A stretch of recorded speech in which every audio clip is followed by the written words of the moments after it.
Okay, welcome to the Youth Student Orientation for University College. As you're checking in, just continue to check in. I'm going to put up our slides so that you know which event you're at.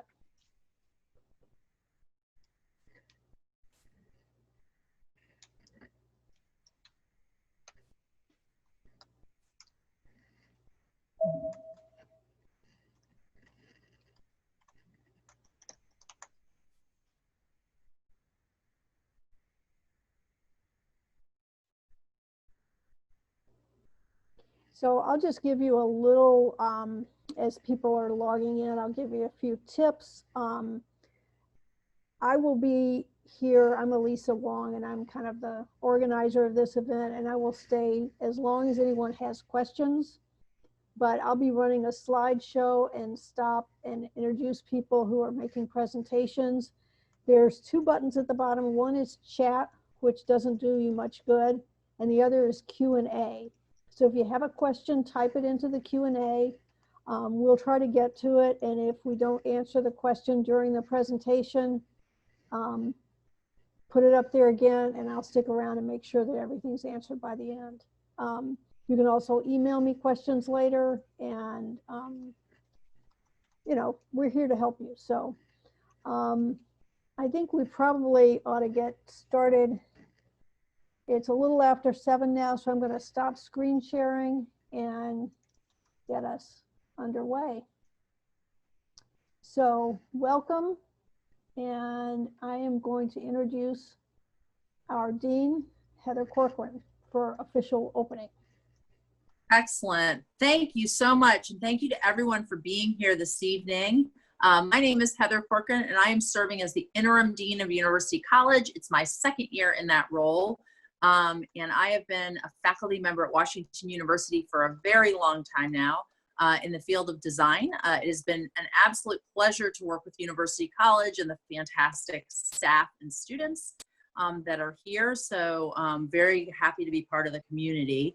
I have just a couple of thoughts that I wanted to share with all of you tonight as you're arriving in this kind of strange online format that we're all getting used to and coming to know. And the first thing is to really underscore that we're so happy that you're here, and we so appreciate your participation with Washington University. So the goal of tonight, and I think our goal in general, is really to serve you. It's to help you figure out what can WashU do to help you on your pathway, whatever your educational goal is or your interests are. Some of you may be here just to kind of sample a class that you're interested in. Others may be starting a whole new program.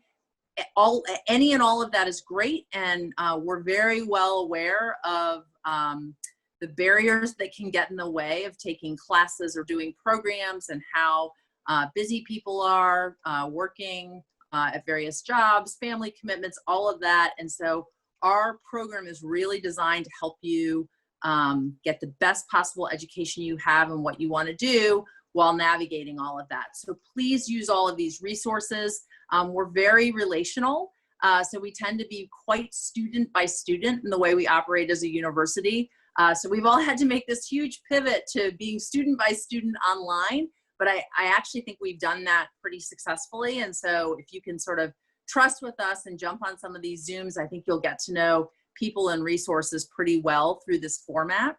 And I will say about the taking of classes online, that University College is one of the places in the university where we actually have done a fairly significant amount of work and teaching in an online format. So we have a lot of resources already at our disposal. That said, this is many more courses than we typically have offered online. So we're doing lots of experiments to figure out, and we've done a huge amount of work this summer to prepare for that. And staff have worked and faculty have worked to really make sure that formats are helpful and engaging. There are parts of them that are classes that are meeting synchronously, meaning that you're all there together, and also parts that are more flexible. And we really hope that that works. And that it works for you and actually adds some convenience and is kind of a silver lining of this pandemic moment. A couple of other thoughts. if you have any questions or thoughts about University College or things you want to share with me while I'm not in my office or I'm in my studio office here, you can email me anytime and I can either get an answer for you or it may be a question that I can answer myself. So please do not be shy and feel free to reach out at any point. And I guess lastly, I would say that the reason that I've been at Washington University so long, I think, is because I love the process of learning. I think it's one of the most exciting things to be a part of, is to be in a classroom and see people advancing what they know and asking questions and figuring things out and starting to have ownership of more knowledge. It's really powerful. So I love the beginning of classes because there's all the promise of what's to come and the books and the things that you're gonna read and write and think about. And I just wanna wish you, even though we're online and even though we're in a pandemic, the best possible semester, and really encourage you to love learning more than ever because it's there and available for you. And I hope you have a great semester. Thanks. Okay, thank you, Heather. I'm going to start the slideshow now. And I'd like to note that we have the highest attendance of any orientation in the 8 years that I've been doing it at UCollege. And that's because it's online. You can be having your kids next to you. You can be eating dinner. You can be wearing pajamas. And we're here for you. And that's sort of the theme, I think, for UCollege. So I'm going to do some brief presentations. These are the presenters. Not only are we recording this, but you'll receive a PDF of the slides. So don't worry about taking notes, okay? You're welcome to, but you don't worry about it. These are our presenters tonight. Websites. And this is a big year for COVID. And so I've got a link to the COVID-19 website. Check it often for updates, and we'll also be posting messages through various programs. Before classes start, everyone, even if you are in Montana taking your classes, you need to go online to Canvas, which is our orientation or our course management system, and complete the COVID course and compliance and take the pledge. It takes 10 minutes at most, and we block your account if you don't do that. That's a university policy, so look for that. If you do need to come to campus for some reason, to pick up a book at the library or something like that, every time you visit, you need to do the COVID safety protocols and self-screening. And again, I would tell you, double check the website of where you're visiting before you come. ID cards, they probably won't be necessary for most of our students, but if you're going to use a Metro Pass or something like that, you can order your card remotely. You send a headshot to Campus Card and your mailing address and your ID number, and they will mail it to you. These are the photo specs for your ID card. You can find your campus maps online. There's a mobile app which has an interactive maps feature, and again, you probably won't need this right away, but if you do find yourself on campus, you can prevent loss by navigating. Parking and transportation. Again, this is only for people who need to come to campus. You can get an evening yellow student pass for $42 for the academic year. If you're a full-time student, the free Metro Pass is a great option. Campus safety. There's a Washu Safe app, which is free for Washu students, and it's worth downloading. You can notify a friend that you're starting off on a walk somewhere, and it will track you and let them know when you've arrived. It's got a, call the police emergency phone. It's a handy little thing. Disability resources, there's the website. You can go online and get started with accommodations you might need at any time during the semester. So this is something that's kind of become increasingly important. And I'm getting a lot of questions from students that are registered for classes and they're like, so is my class online? Do I have to log in at a certain time period? And so I want to show you examples here. These are 3 of the same class, English Comp 111. Here's one that is delivered remotely, and the time and place is listed as TBA. That means the course is what we call asynchronous. You have to do homework, you have to meet the deadlines to get your work done, but you don't have to log in for a joint class discussion. Analytical writing section 2 is delivered remotely but has a meeting time. So this means on Wednesdays at 6:30 p.m. you need to be prepared to log into the course and participate in class discussions. And then Ecomp 111M is fully online, and that just means it never did have a meeting time. It is fully asynchronous. And if you can't tell, email your instructor. So for new students, here's some terminology. Russo key is your login credential, and WebStack is the online registration system. And these are just some slides to show handy ways to get to them. It's easiest when you're dropping and adding classes to go to our registration page, which looks like this, and there's a link to WebStack right at the top of the page.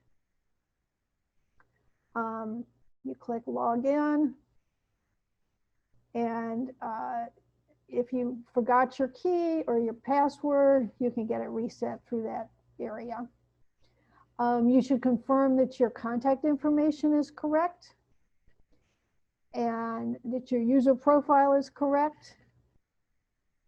You can make your information private, which is very helpful. Otherwise, the online directory is going to have whatever is up there. You can look at your courses. Can learn who your advisor is. Look at your GPA. This is an artificial student called I'm a UC student, and she's made straight A's, but takes the same class every year. Order your transcripts. Look at where your classrooms are when we have classroom meetings. And if you need to reset your Russo key, you can go to this link. Okay, I'm going to introduce Lindsay Mador for a overview of Canvas. Hi everyone, bear with me one moment. I'm going to share my screen so that you can see what I'm seeing. Okay, so my role at Washu is I work carefully with our faculty. Okay, I think you can see my screen. Can someone confirm? Okay. Thank you. I work closely with our instructors to in designing their courses so that our courses are student-centered. We've worked very, very hard over the summer to make sure that all of our faculty are ready to go. Can you still see my screen? No? Okay. That's what I get for trying to switch it so that my camera would pick it up. Now we should be good again. All right. So all of our courses, because with very few exceptions, all of our courses are online this semester. They're all on Canvas. And Canvas is our campus, not just in U College, but across WashU. It's what we all use. It's our digital footprint for our classes. So the first thing that you're going to do, Elisa mentioned your Russo key. So you'll use your Russo key to log into Canvas and every other thing that you need to log into at WashU. So mycanvas.wustl.edu is the website that you'll go to access Canvas. And we pick login to Canvas, the very first one there.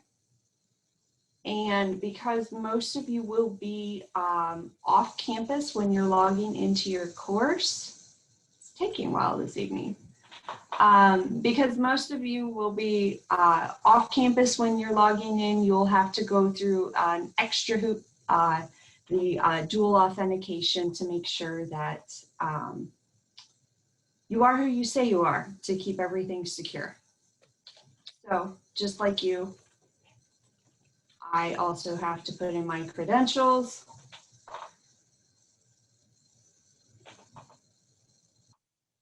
And sometimes it takes just a moment. There we go. That's what it looks like. And it actually, I've signed up for the Duo authentication at Washu, which it actually kicks an alert to my cell phone and says, hey, are you really trying to log in? So that's how we keep your information secure. So now I'm into Canvas, and all of the courses that I'm associated with show up here on my dashboard.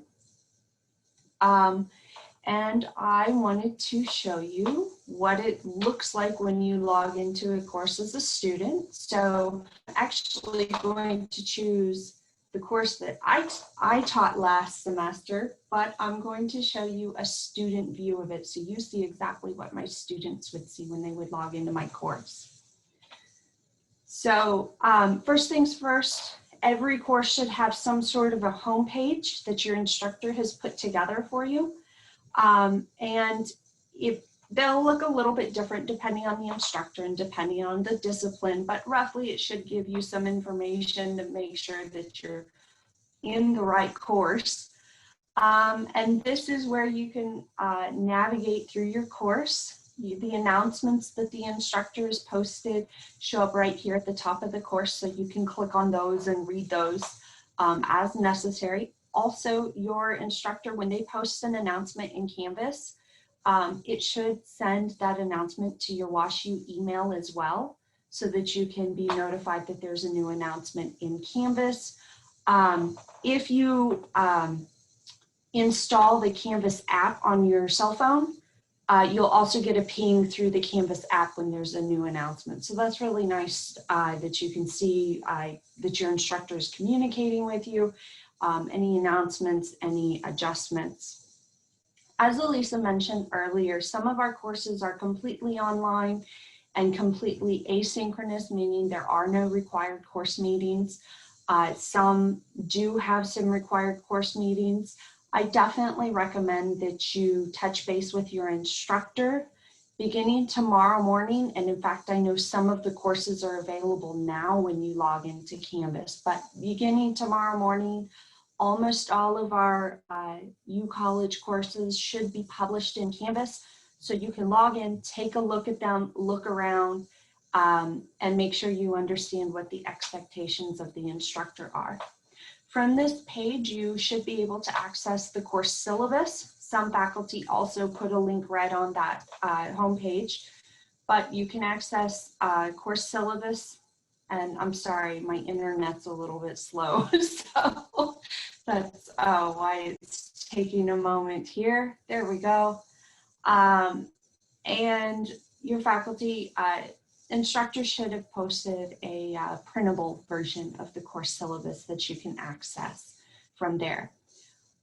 One of the other things that I know students really want to know about Canvas is how do they access their grades?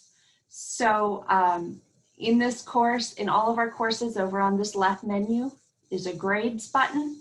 And if you look, you can see there's that little number 3 next to it. That means my instructor has provided me feedback or graded 3 items. And if I click on that grades button, there we go.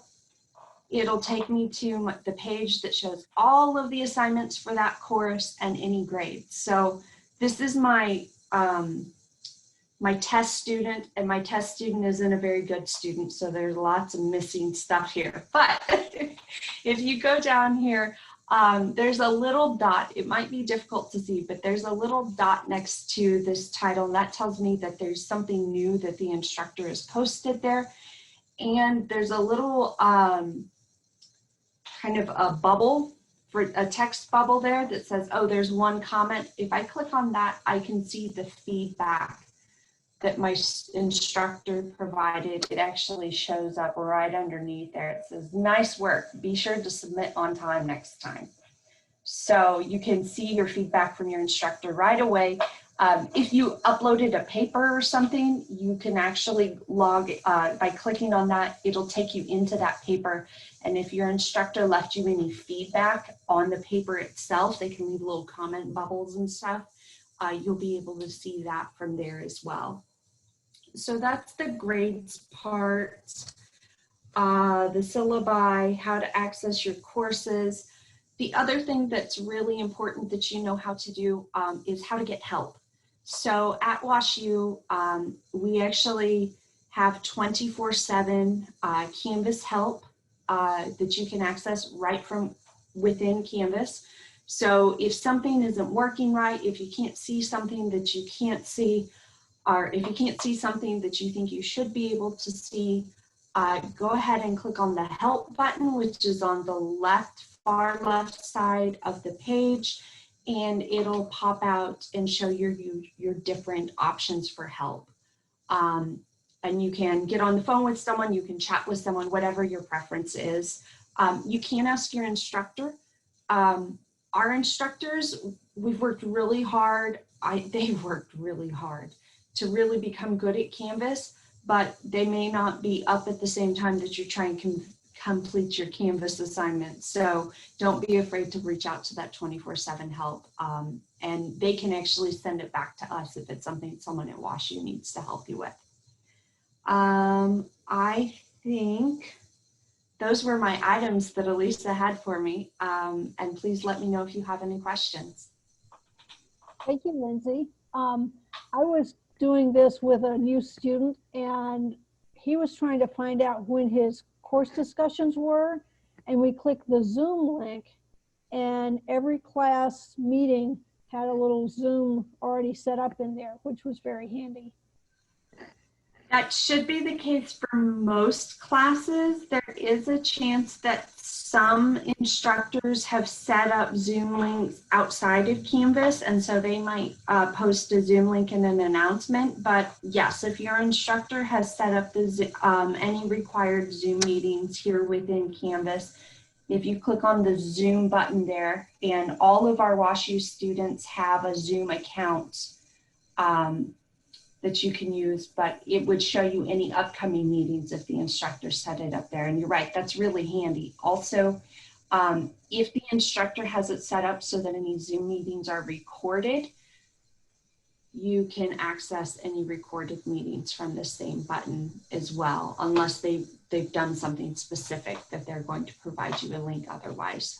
So check with the instructor, but yes, that would be the first place to check. Okay, thank you so much, Lindsay. You're so welcome. So,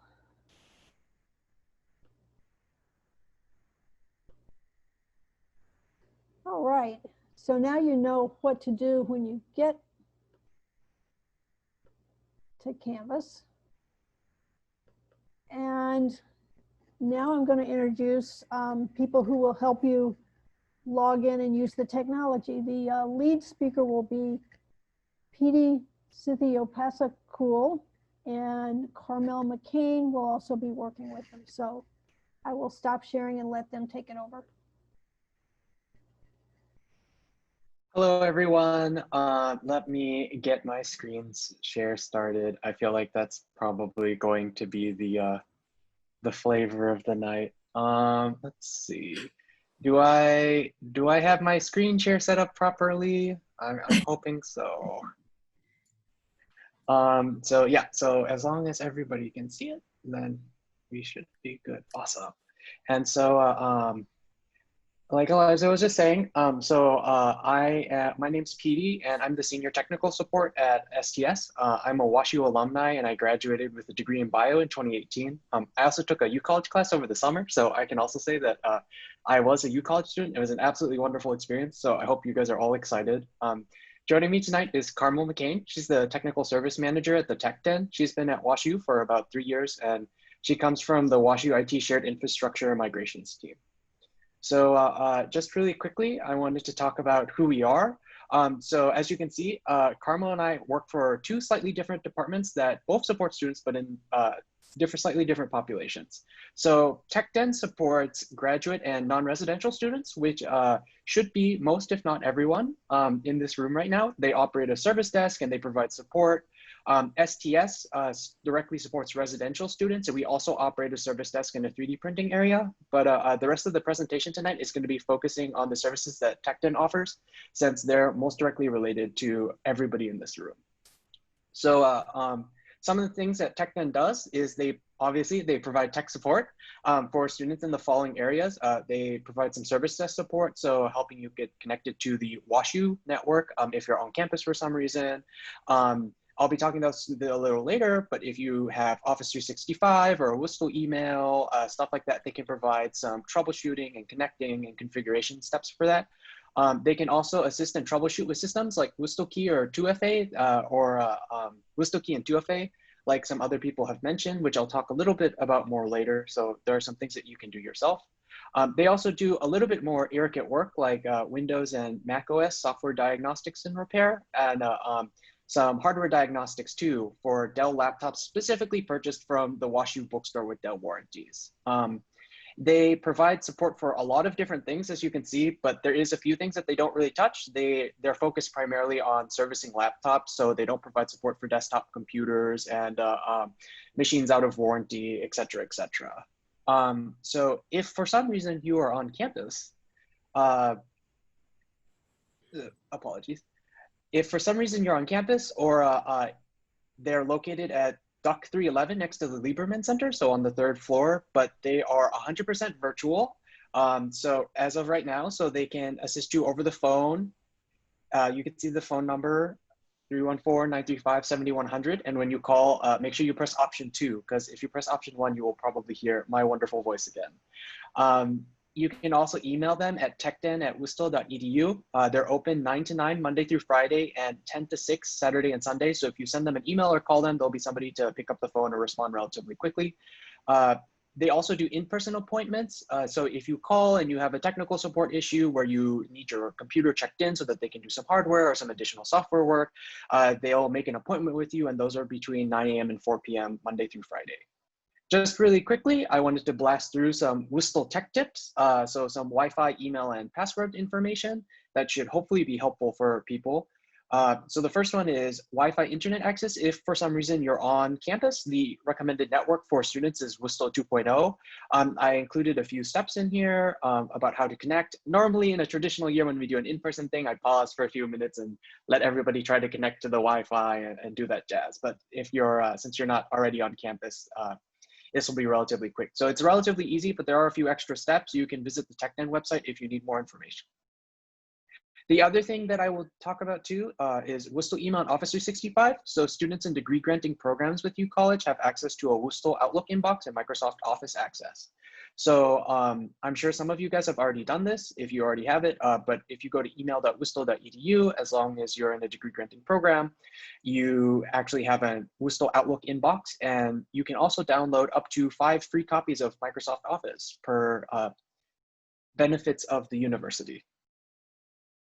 So I just really quickly wanted to talk about WhistleKey and 2FA stuff. Some of the other speakers have already mentioned on it, but there's a lot of stuff that you can do by yourself. So you can visit connect.whistle.edu if you need to change your WhistleKey password. One of the things that I always recommend to people is if you have not already, log on to this website to set up your secret questions, because this will allow you to reset your password yourself. Otherwise, if you try to do it, it'll say you don't have any secret questions set and you'll need to call the TechDen. The other thing that you can do on this page too, which will be super helpful, is down here, you will see this little button that says Washu 2FA. So if for some reason you need to add another device, like if you have an iPad or something like that, that allows you to download the Duo mobile app, you can add a second device without contacting the IT help desk. And if you're changing phone numbers or if you got a new phone, those are both things that you can do as long as you use the same phone number to change your information, because that's how you get 2FA verified. So for my final slide, for more information, you can reach out to the TechDen website. So their website is techden.whistle.edu, or you can shoot them an email or give them a call. So, and that's everything I have. Thank you, Petey. That was awesome. And I don't see any questions, but if you have one that you think of, just throw it up in the Q&A. We're all monitoring it and somebody will answer it. So again, I will get a copy of that slideshow from Petey and Carmel, and we will, share that with you. The Russo Mobile App is a free app that has 9 different things in one. It's got campus maps, it's got a directory, it's got the circulator, which is the shuttle bus courses. I recommend downloading that. It helps you get connected on campus pretty fast. He's already covered Woostle email. Woostle Box is a very important, it's free, unlimited cloud storage. And if, like most of our students, you have a job, you have a family, you have schoolwork, this is where you put stuff so that you don't get stuck with your homework on a computer that you don't have with you. You just make a practice of uploading everything to Box. It's there in the cloud. You can download it or even just work on it in the cloud. It's like Google Drive, but it's secure. And I had an advisee once who was doing a 2-semester research project. Her computer died, but she had saved some of it to Box, and so she was able to recreate it, saving herself many, many hours of work. I know, it's a terrible thing. So use Box. I have personal stuff on Box too, you know, pictures of my kids and things like that. It's there, it's password protected until you have finished your time at WashU. Okay, now I'm going to introduce Jennifer Finney from the Career Center. I expect a lot of you are here for improving your career, and she can help you with that. All right, let me share my screen. Okay, great. So hopefully you all see our website now. My name again is Jennifer Finney. I work in the Career Center as a career advisor. I am an alum of WashU, so I have that connection as well. So really briefly, I just want to make sure everyone understands what a career center is. I understand that might be new to some of you.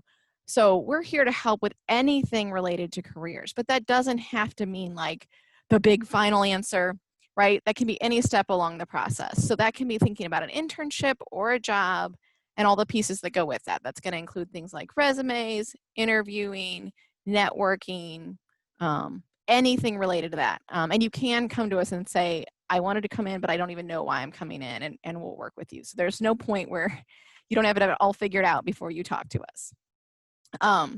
So the big thing I want to show is just our website. It's really easy. I typically go to careercenter.woostle.edu, but if you look here, it's actually the students.woostle page. And under that, you can go to departments, and we're right up there near the top at Career Center. So that takes you to our homepage.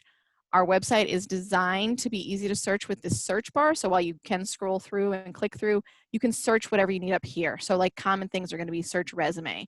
And if you hit the search, it's going to come right up. So that's a good way to find something if you're uncertain. I'm not going to go into great detail here about everything, but just say that you're welcome to come in and see us. And so it's from the website is the place to start. And then over here is a little more information. So as you scroll down, we have our contact information.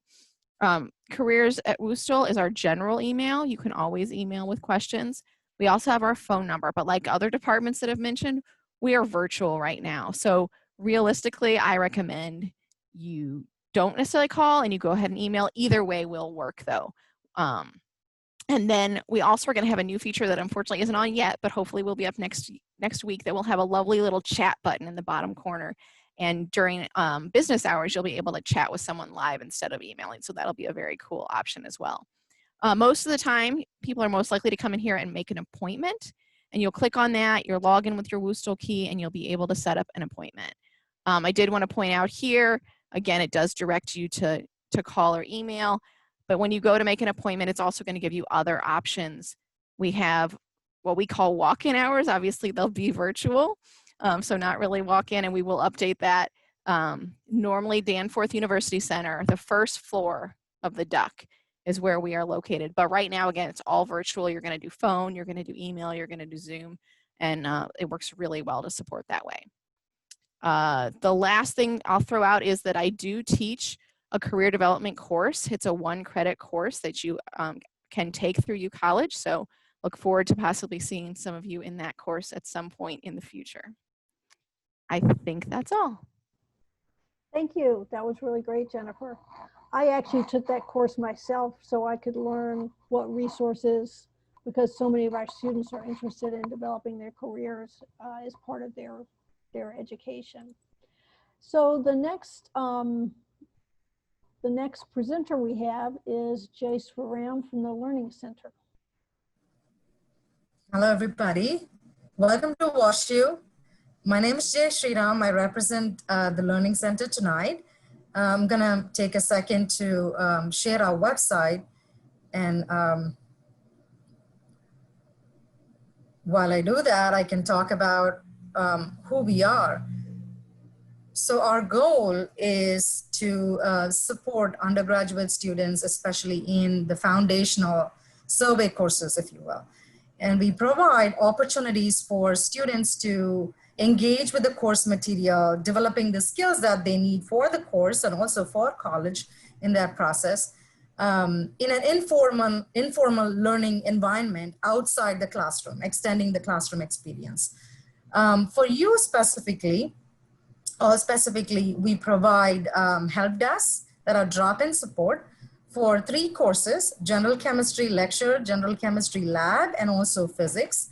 And what help desk means is they are drop-in hours. You don't have to make any appointments. Typically 2-hour time frame. So you can drop in and drop out at any time. And you don't necessarily have to have any questions to go into ask these peer mentors. You'll have opportunity to talk with an experienced peer mentor who has taken the course before. The instructor has helped recruit the peer mentor. You can talk about course content with them. You can talk about the course structure with them, especially in the given situation. Course structure, turning in assignments, talk about the instructor, how to talk with the instructor, how to handle a homework or any such things. Remember, you don't have to make an appointment. These are help desks that are drop-in. And I mean, right now we only offer support for 3 courses, but then keep in mind that if you are taking a course, you don't have support, and feel free to email us at learningcenter@worcester.edu. Also email Alyssa and the Learning Center. We share a very good relationship. We are very relational, as Dean Cochran mentioned. So shoot us an email or email Alyssa, and we'll find a peer mentor in a week's time for the course that you need support in. I also want to walk you through our website, not much, but just the things that are relevant at this point. So our contact information is over here. You could go to the staff page over here to see our phone numbers, emails, and as Jennifer mentioned, we prefer email because we are all virtual now. We do answer phone calls, but emails preferred. I also wanted to point this particular resource to you, recommended strategies. You can actually click on this and then you'll reach this particular infographic, if I can find it. Oh, probably not. Oh, this one right here. You can read through this later, but I just want to point out that there are tips and tools for you here. Follow through the course assignments, which Lindsay walked through. Also now is probably a good time for you to learn the methods, and Alyssa walked you through, which courses are synchronous, which courses are asynchronous. So look through the syllabi and find out which ones are and what resources are available. How are you going to communicate with the instructors? What is the best mode of communication among the students?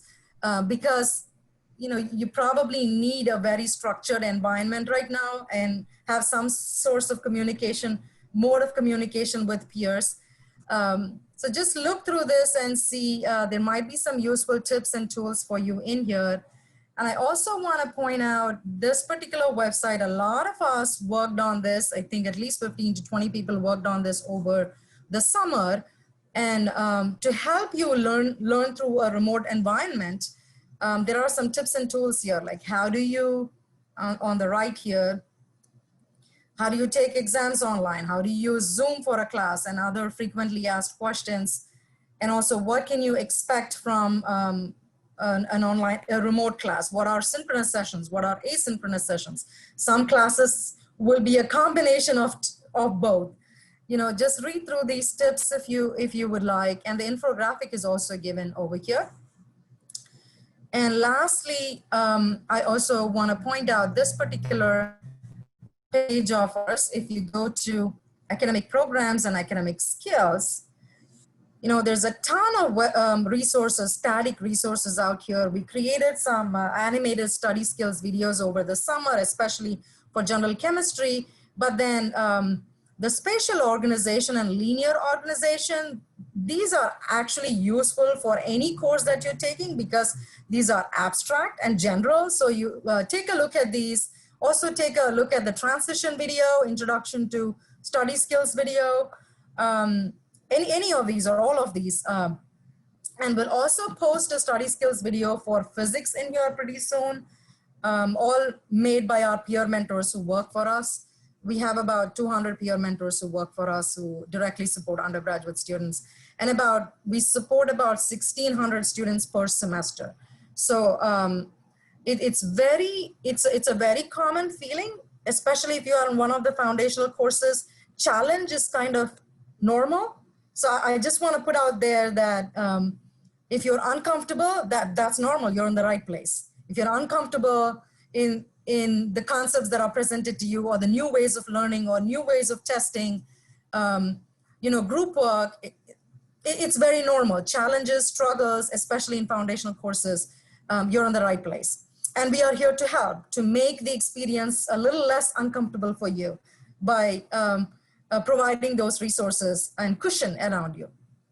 And there are also other resources, especially right now, if you're anything like me or my family, I move my computer around throughout the day. Like I might as well have a cart, So I have my shop downstairs and I move it around in the afternoon, to get some quiet time. And I have 2 kids who are trying to be in online classes and both of them don't know how to do that on their own. So if you're trying to figure out a study space for yourself or trying to make a study space or making things work for you or, taking notes in an environment, in this environment, or just trying to get hold of somebody to talk to, adjusting to this new environment, just email us, learningcenter@worcester.edu. When in doubt, email us and we'll get in touch with you. We'll make an appointment and we'll take it from there. And I know I said this is last, but I also have one last thing to point out. So we also offer graduate and professional school preparation courses. These are the only programs that is fee-based. We have, currently we offer MCAT and GRE, and sometimes we offer LSAT based on enrollment. So when you're ready for it, or when you're thinking about it, please visit this particular page for more information. And you can go to contact us and you can see our information right here. And sometimes people refer to us, actually most times, refer to us as Cornerstone. That's because we used to be part of a larger unit called Cornerstone, and Disability Resources used to be under our umbrella, but we broke out. We are no longer the same unit. So if you're looking for Disability Resources, that is a different unit. But when in doubt, if you have questions, email us and we'll direct you to the right place. That's it from us. Thank you. Thank you so much, Jay. Oh, sorry. I want to go over a few of the questions that have been raised in the Q&A, and I'm really pleased to see Q&A being used. If you asked a question and I didn't answer it, stick it back up there. So we had a question for the tech folks. Does the tech den work on just Apple computers, or do they work on other kinds of computers? Carmel, would you like to answer that? We actually work on whatever a student brings into us. We prefer to work on Macs and Dell since we are Mac and Dell shop, but absolutely we will work on anything that the student brings in. We will definitely assist them. Great, thank you, Carmel. You're welcome. The next question's for Jennifer. On the Career Center, do you stick with one career advisor the whole time, or do you switch around, or how does that work? Yeah, and you can meet with any career advisor in our office. Some students are going to choose based on schedule and availability. Sometimes you choose based on our focus areas, and you can meet with more than one advisor. That's actually very common because students may have more than one interest and might get different things from different advisors, or might just find that you bond with one. So either way. Great, thank you. And then this is one that we may have to, I'm not quite sure. The question was, which 3 courses have drop-in office hours? And as a follow-up, they said they think it was for chemistry and lab. The others are on the website in the yellow and orange box. It sounds like this is one of our pre-medical students. Does anybody happen to know if any of the instructors have drop-in office hours? So many of our instructors do, but I think that Jay was addressing for the 3 courses. There in the chat, Jay already addressed it, I think. Hang on, sorry guys. Yeah, I think that basically that question, you should probably speak to your academic advisor, and you can also, any instructor that has office hours will post them in their Canvas, or you can email the instructor. There's an online directory with every instructor's email. So I encourage you to follow up individually, because I can try to, tell you, but it could be wrong. Thank you. Okay, let's move on to our next presenter. I was a UCollege student years ago and was taking a class and thought I was super smart and was writing a paper, and my then 13-year-old daughter looked at it and said, "Oh, I wrote like that when I was in 6th grade." I grounded her, but what I should have done was refer her to the Writing Center. So I'm going to introduce Susan Lather from the Washu Writing Center to talk about how they could have helped me. Okay, thank you, Elisa. And like everyone else, I am going to take the awkward time to share my screen. Welcome to Zoom. So my name is Susan Lather. I am the Special Programs Coordinator for the Writing Center. And this is a picture from our main website. And that's one of our senior tutors there, Ruth, having a very fun time with the students. So first thing I should say is when you visit us, we have fun. We also have a speaking studio, and I'm going to talk about that first, I think, because it's our little unknown gem. So if you ever have a presentation for a class or for anything that you're doing, maybe, we're all doing professional development, so maybe you're applying for jobs, you can come to us and we can help you with that presentation. And for anything from coming in and saying, I have to do this and I have no idea what I'm supposed to do, we can help you brainstorm and get started, all the way through to, I have my slides done, I know what I want to say, now I just need to practice. And we will give you feedback. And all of our tutors who work in the speaking studio are fantastic. Most likely at the moment, it's going to be with our Associate Director, Steve Pidgett, who just is amazing. I have gone to the speaking studio with him and used him myself. So that's one really good gem we have. And I'll talk a little bit later on how to make an appointments with us, etc. The main thing we do, of course, is the Writing Center. And thank you, Elisa, for the shout out. I doubt that you wrote like a 6th grader. I highly doubt that. But we work with any student on any piece of writing in any part of the writing process. And when I say any piece of writing, I really mean that. From essays for your classes to application essays. I even helped an undergraduate student with an email once. She had to email her professor and had to be really tactful, and she didn't know how to do that. So I helped her work through that. And it really is any piece, any part of the writing process. Again, from brainstorming to trying to figure out a prompt to revising. One thing I will say is when we focus in our sessions, we don't do editing. Everyone always asks that. If I bring in a paper, will you edit it? And the answer is no, we won't. We will look at patterns and see if you have certain grammatical patterns or certain punctuational patterns that we're seeing, and we'll point them out. But we're not going to sit there and do like the editor of the newspaper, crossing off things and this and that. We do, however, talk about what we call higher order concerns. So that's thinking about clarity and organization, and do we understand your evidence? Do we get what you say? All of those things. And our sessions are 50 minutes long. And you come in, you meet with your tutor, and you have a conversation, get to know each other, talk about the project. If you have a draft, they'll then take some time and read it, and then again, you'll have a conversation about it. And one thing we always get asked to is if I'm taking, you know, a philosophy course, how do I find the philosophy writing tutor? Our tutors are all trained to work on the writing. It doesn't matter what class you're taking. It really doesn't matter. You can work with anybody, because if I can understand a science paper, you're golden, because I am not a sciencey person. In the before times is what I like to call, whoops, sorry, I'm trying to get my slide to advance. There we go. Before times, before pandemic and COVID, we would have our sessions in Mallinckrodt Center in the lower level. We have a fancy, really fancy new space that we love. We're actually next door to the Learning Center in our fancy new digs. And we are open Sunday through Thursday, 11 to 9, Friday to 11 to 5. That still is true. And our 2020 sessions are like everyone else, synchronous and online via video. And like I said, if you're on campus, if you want to look into the window and see our space, go ahead. It is really lovely, but we are not there. We're all working from home. And then in order to make an appointment with us, there's our writingcenter.moosel.edu. That's our website address. And if you go on there, you're going to see there's tons of information, tons of links. You can wade through it yourself. The two main things from this page are the things that are circled here in blue, which it says schedule an appointment. And I'm going to talk through that in a second. And then also for you, and I wish I had remembered to circle it, is this email tutoring for university college students only.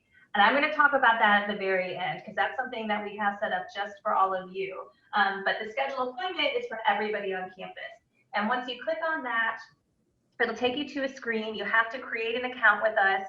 It looks like it takes Moosel key, but it doesn't. So you create an account. Once you have that, then you can log in.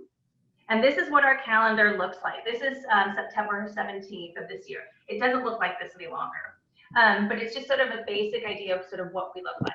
So if it's blue, that tutor is not working. If it's white, that tutor is working and available.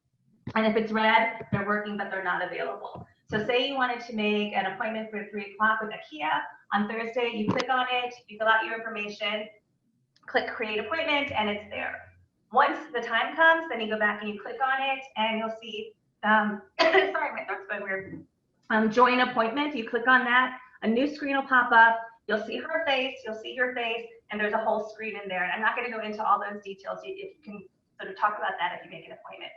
If, however, you wanted to make an appointment with Ruth, she's totally booked that day. So you would go over to this wait list here, and you can click on it and add yourself to the wait list. We often have no-shows and last-minute cancellations and even other cancellations, and that's when the emails go out to the wait list, and we call the wait list. So it's possible to actually get on the calendar. You'll notice that there are only 4 tutors on the calendar this time. Right now, excuse me, our senior tutors are the only ones on the schedule. They are professional staff, and they work with everybody in the university. As the weeks come forward, we will also have peer tutors and graduate fellows. So we're going to have a lot more appointments available. So don't be afraid of that thing there. Sorry, I'm going to take a sip of water real quick. Thank you. I'm back. We were talking about application materials, definitely senior tutors and graduate fellows, anything else, anybody you can work with.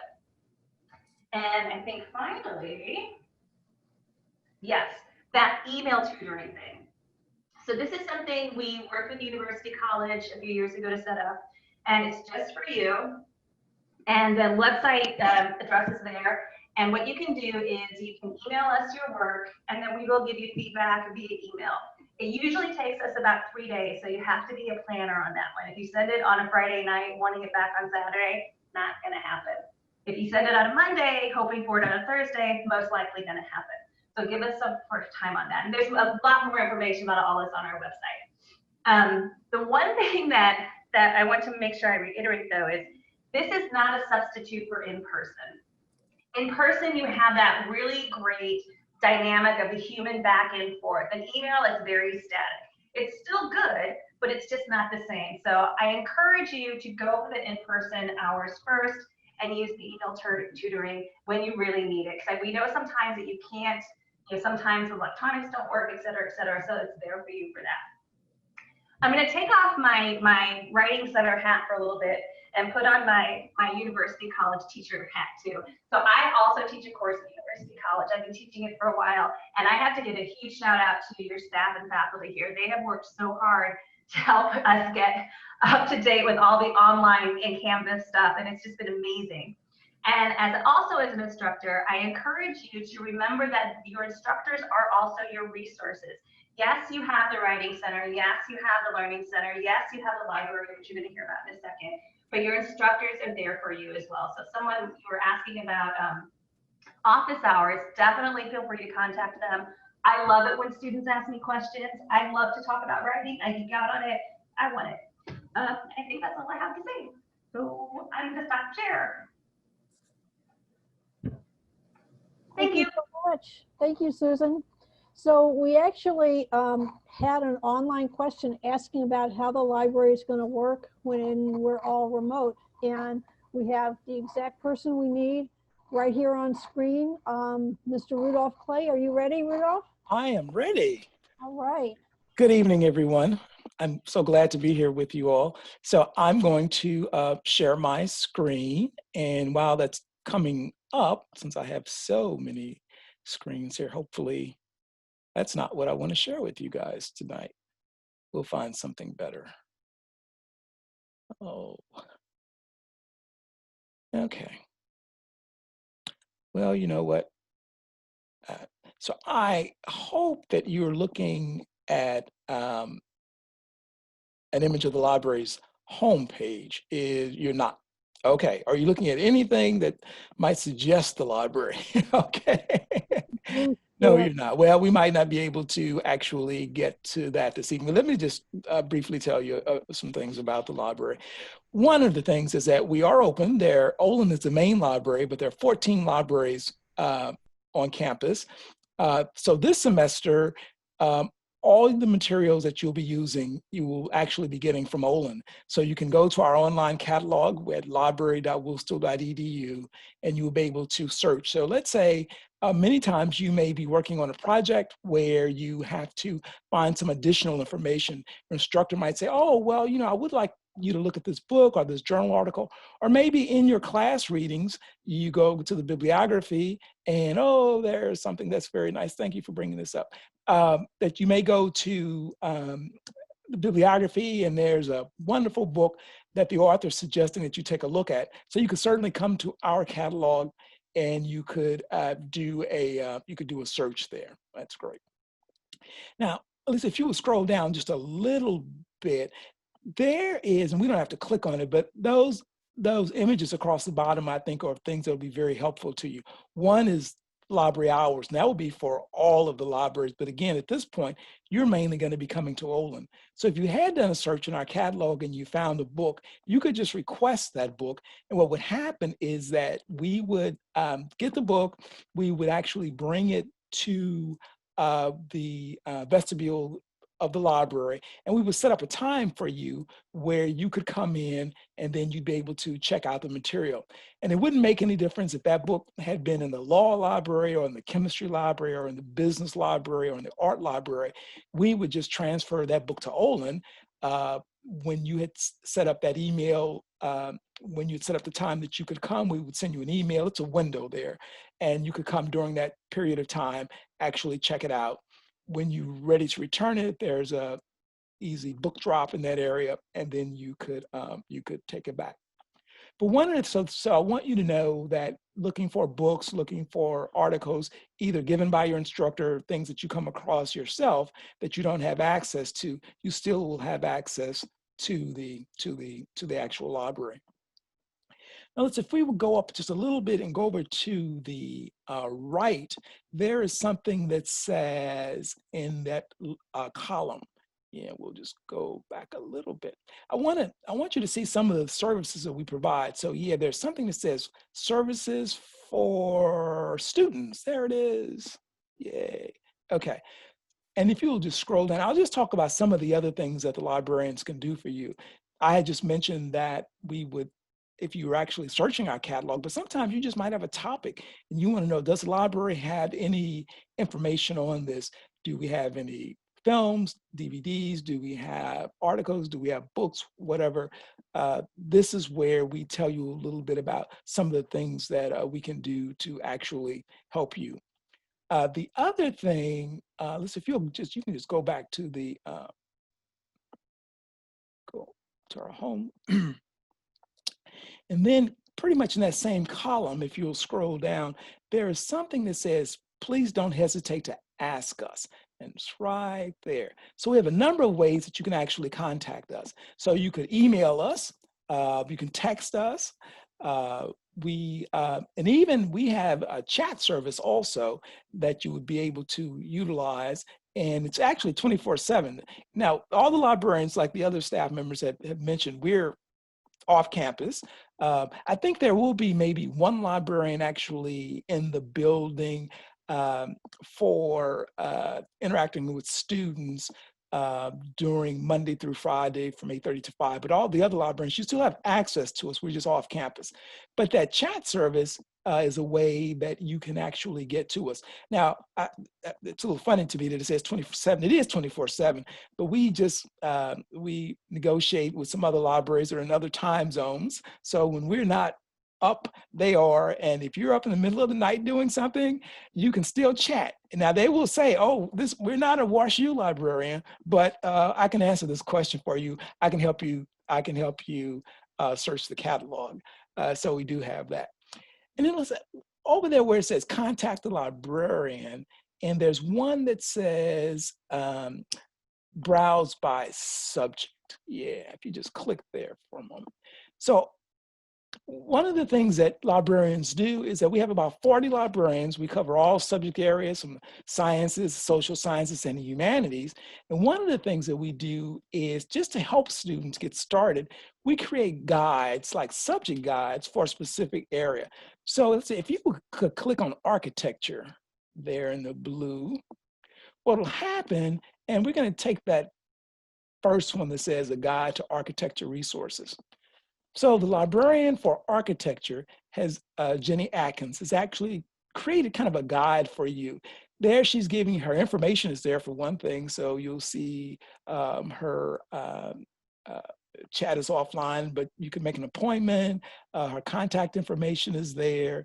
You could call her or email her and scroll up just a bit. So what she's done on that page is say, oh, if you're interested in architecture, maybe you want to know if we have books in architecture on a certain topic. So she's given you some information. If you don't have to click over there, but it would be about how to find books in architecture or how to find architectural journal articles, or many times for the architect students, it might be, how can I find a drawing? So just think about that for all the subject areas, psychology, sociology, anthropology, chemistry, engineering. All the librarians have a similar page. So sometimes it's just a way to get started. So you may be in a class, and before you actually contact the librarian, you just might want to click on that subject area just to see some of the things that are there. And then you can see the librarian that's responsible. And you could then contact that librarian to get more information, maybe to set up a time for the two of you to actually meet. All right. And that proxy server, I'm so glad that came up. So since you're off campus, you know, when we subscribe to databases, we have to make sure that it's WashU faculty, students, and staff that are actually accessing them. And we do that. If you're on campus, anyone can come on campus, use any of the computers on campus and search any of our databases. But if you're coming in off campus, then we have to have some way to verify that it's actually you, a WashU student. So there's something, we use a proxy server login. And this is something I always tell students, even if you forget this, don't worry, it'll come back. Because if you would click on one of our databases, let's say that Jennifer said, oh, you need to search the architectural database.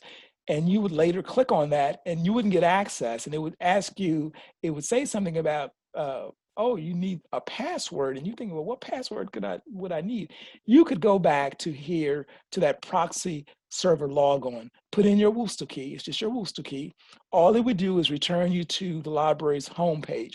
And then from the library's homepage, when you clicked on that database, it would allow you to get in. And so anything that we had full text, you'd have access to that, PDFs, whatever, you could download it and you could actually use those. So since most of you will probably be using the library remotely for a while, remembering that that proxy is important. And actually you can get it from here also, yeah, that off, we call it a number of different things, but that off-campus access. Again, sometimes students forget this, but when they can't get in, then they might remember, oh, there's something else I should do. That also could be a time that you could use chat and say, I couldn't get in, or you could contact the librarian, but if you remember, you might want to try that. So lots of other things that are good. So even though we're off campus, we're still actively available to you, those librarians. So please contact us if you have any questions at all. I would say, oh, I hope to see you in the library, but maybe I'll say, I hope to see you online. Yeah. Thank you, Rudolph. Let me stop screen sharing. So I don't see any more questions and answers. We are just about done here. Let me go back to my slideshow. Can I interrupt really quickly, Lisa? Please. There was a question about Outlook 365, and PD and I sort of tag teamed on that. The question was, how important is it? And I said, for me, my students, and I actually got this question from a student today because 2 of my students don't have access to Word, and they need that in order to write papers for us. So you definitely, for writing classes or anything like that, you at least have to have Word. I'll let PD to speak to the other things that go on there. Yeah, definitely. So, like I said in the presentation, if you're if you're enrolled in a degree program, you have access to the full Microsoft Office 365 suite that includes PowerPoint, Outlook, et cetera, et cetera. If for some reason you are not in a degree granting program and you need access to Word, I believe Microsoft has a wonderful free Word online product that you can use that will generate that should be able to generate like basic level Word documents. You're not going to be able to do any crazy charts or make anything too crazy, but it works relatively well for basic paper writing. Great, thank you. Here's another question. Where would you be able to schedule your appointment to get into Olin? Oh, so let's say that you had done a search in the catalog and you would click request, and what you would do is you would get an opportunity to select a time. So you could say, oh, well, I want to come on Tuesday between 4 and 6. And it's a window. It's not like, you only have like 10 minutes or so. So anytime you're in the library, anytime that you have requested a book, then the form will come up and you'll get an opportunity to actually say what time you are available. And then we'll schedule that. So it's because we're there, it's just that students, when they come, they're coming primarily just to pick up something. We also got a question asking how the cubbies around campus work. Did anybody know? Because not many of our students are going to be on campus. I vaguely know a little bit about this, but maybe if anyone else knows more, please tell me. I don't know if you have to reserve them or not. I don't think you can, but you sit in it, you have your own little space. Once you're done, you're asked to please sanitize it. I think they'll have some wipes or something there to clean it all off for the next person. And of course, the next person comes, if they didn't trust the person before them, they will sanitize it themselves. And I don't think there's any time limit or anything like that. It's just like this individual space that you can have, like your little own space capsule thing. And that's kind of, and they're separated throughout campus. I was on campus the other day and they're like getting them everywhere. I should tell you college students that you're not prohibited from coming to campus, but it's not encouraged. Those cubbies are for students who live on campus and need a place to study.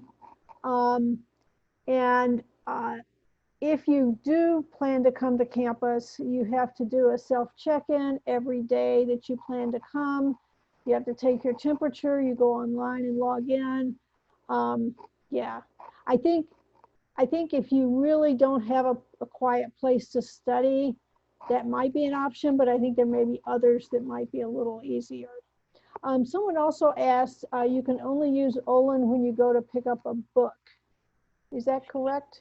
You know, there's some other services that primarily you probably would have started that discussion in chat or with one of the librarians. So if there was something else that you actually needed to do to come on campus other than picking up a book, but the stacks are closed. So it's only the first floor of Olin that's actually open. So that's why we're retrieving all the materials. So it's not like the students at this point can actually browse in the stacks.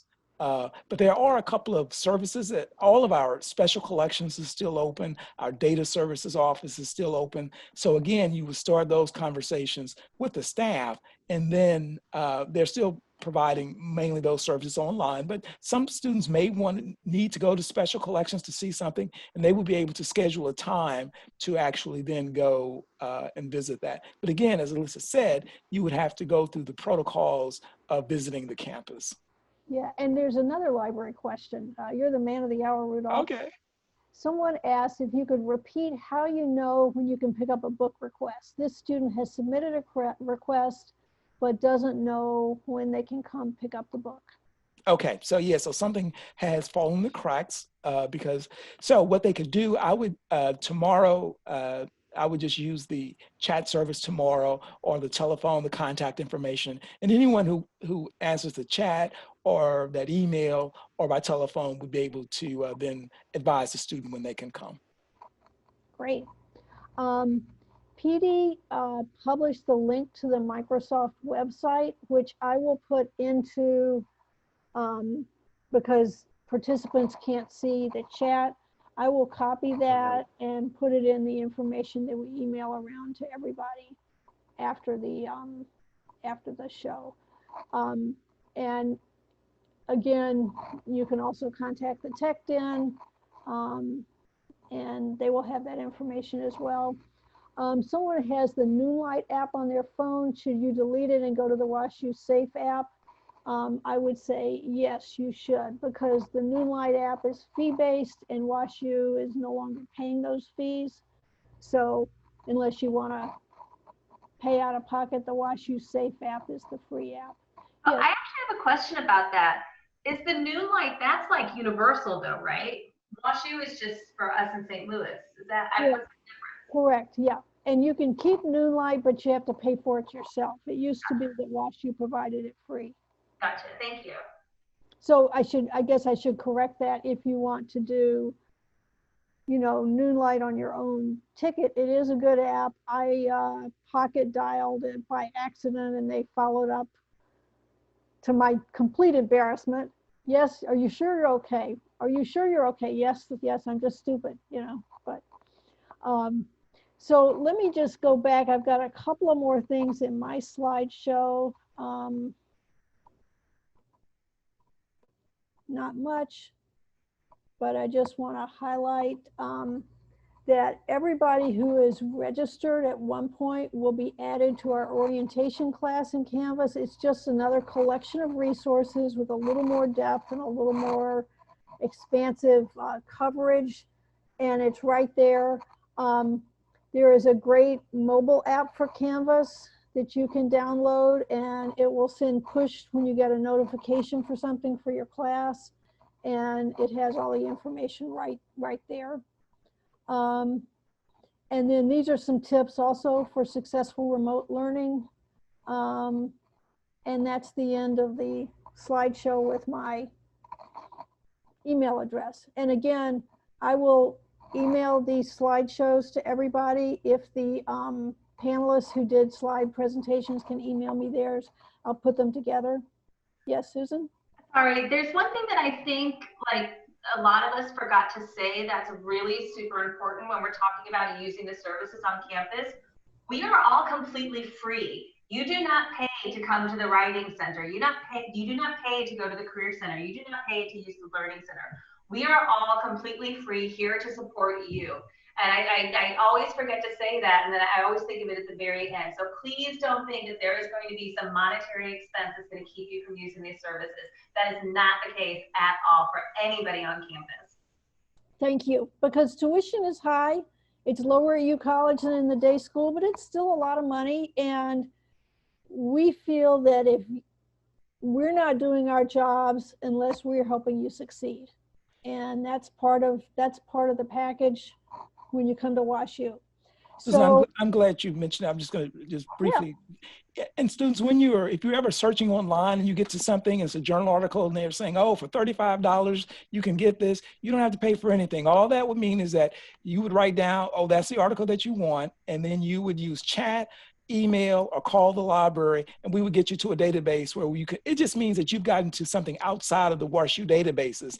It still may be a great article. We would help you get it, but you would never, ever have to pay for an article. Yeah. Right. And I think, you know, we're all a little nervous about online, but I just want you to also see it as an opportunity. If you've got kids, if you've got a job, if you don't have control over your schedule, and I don't know who does, online means that you have access in a way that's easier for you. You know, we all joke about never wearing shoes anymore, but it is something that's nice that you can get your work done, you can get help with your schoolwork, and if you have other questions that come up, just email me. If you don't have an assigned advisor, email me or just the regular U College, and we'll put you in touch with the right people. So thank you so much, everyone. Anybody have other final thoughts or comments? Any more questions? Okay, thank you, everyone. And I will leave. And again, I really appreciate it. Good night. Bye, everybody.